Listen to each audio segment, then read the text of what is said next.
신종 코로나 바이러스가 전 세계를 공포로 몰아넣고 있습니다. 신종 코로나 바이러스는 사람 간 접촉으로 감염이 이뤄질 수 있을 정도로 높은 전염도에 치료제는 물론 예방할 수 있는 백신이 없다는 점에서 우려의 목소리가 높습니다. 2002년 사스, 2012년 메르스, 이번 신종 코로나 바이러스까지 장장 17년이 지났지만 어떠한 치료제나 백신은 없습니다. 혈액암 등 희귀암까지 치료할 수 있을 정도로 발전한 의료기술에 대비해 치료제나 백신이 나오지 못하는 이유는 무엇일까요? 그것은 코로나 바이러스가 가진 무시무시한 변이성 때문입니다. 코로나 바이러스는 리보핵산, 즉 RNA로 구성되어 있습니다. RNA는 바이러스의 유전물질입니다. 사람의 유전물질인 DNA와는 큰 차이를 보입니다. RNA의 큰 특징은 체내에 침투한 뒤 바이러스를 늘리고 더 생존하기 위해 유전 정보를 복제하는 과정에서 돌연 변이로 흘러가는 이른바 변이가 아주 반복적으로 일어나고 있습니다. 우리 인체를 구성하는 DNA는 일반적으로 자연 변이와 유도 변이 등 변화의 확률이 비교적으로 예측할 수 있는 범위입니다. 하지만 코로나 바이러스는 변이가 다양하고 복제까지 이루어지면서 예측은 물론 대응이 쉽지 않습니다. 바이러스가 어느 정도로 진화를 하느냐는 과거 사례를 보면 알 수 있습니다. 코로나 바이러스의 경우 과거 조류에서만 발견되던 특징이 있었습니다. 1960년대 들어서는 인간에게도 전염이 가능해졌습니다.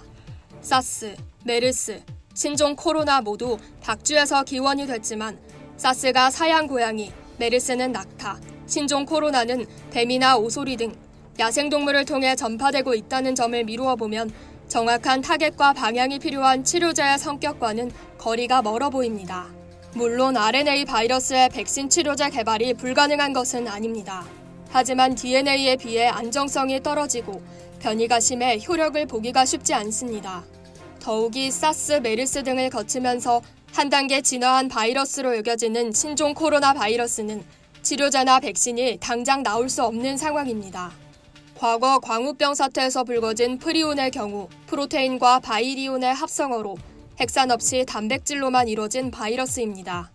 핵산이 없다는 것은 생명이 없다는 것이고 생명이 없기 때문에 죽일 수가 없다는 이론이 나옵니다. 치료제나 백신 개발이 더딘 하나의 이유라는 주장도 있습니다. 그렇다고 치료가 안 되는 것은 아닙니다. 치료제나 백신이 없지만 대부분 자연적으로 사멸하는 게 일상적입니다.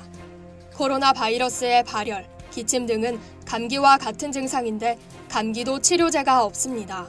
우리가 흔히 먹는 의약품 등은 감기 시 동반하는 각종 증상을 줄여주고 항생제 등으로 자연 면역 체계를 높이는 방식으로 치료가 되고 있습니다. 병원 가면 7일, 집에서 쉬면 일주일이라는 우스갯소리가 나오는 원리이기도 합니다. 신종 코로나 바이러스 치료를 위해서 인간 면역 결핍 바이러스 치료제가 사용되기도 합니다. 중국 보건당국은 미국 제약사 에브비의 HIV 치료제 칼레트라를 신종 코로나 바이러스 치료 시험용으로 요청했습니다.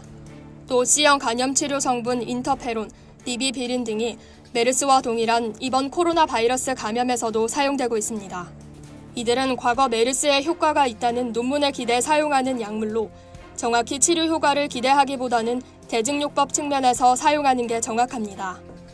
신종 코로나 바이러스로 인한 사망자는 하루가 멀다 하고 늘고 있습니다. 어느새 200명을 넘어섰습니다. 사망한 환자 대부분이 고혈압, 당뇨 등 만성질환을 앓고 있거나 고령의 환자로 알려집니다.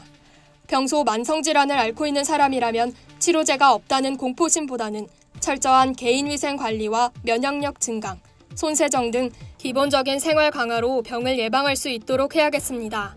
이상 여의도 튜브였습니다.